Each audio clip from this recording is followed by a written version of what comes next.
বাংলাদেশ থেকে মালয়েশিয়াতে আসে কারি আবু রায়হান।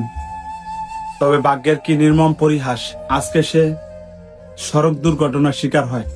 তবে আলহামদুলিল্লাহ, সবার দোয়া এবং আল্লাহর রহমতে তিনি এখন সুস্থ আছেন। গতকালকে হয়তো বাংলাদেশ থেকে রওনা দিছিল, মালয়েশিয়াতে আসছে। তবে মালয়েশিয়ার রোড ঘাট কিন্তু অনেক সুন্দর, কিন্তু কিছু কিছু জায়গা আছে অনেক সময় গাড়ি বাউলি মারে। যদি স্টার্টিং ভালোভাবে না ধরা থাকে তাহলে কিন্তু গাড়িটা অ্যাক্সিডেন্ট করে।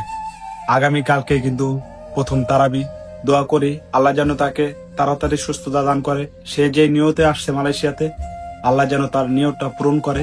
আসলে এই জিনিসটা দেখলে গর্ব হয়, আমাদের বাংলাদেশের সন্তান মালয়েশিয়াতে আসছে, কোন এক মসজিদে আসছে তারাবির নামাজ পড়াইতে। আলহামদুলিল্লাহ, দোয়া করি ভাই, আল্লাহ তোমারে 1000 বছর বাঁচিয়ে রাখুক। তো সবাই তার জন্য দোয়া করবেন, আল্লাহ যেন তাকে তাড়াতাড়ি সুস্থতা দান করে।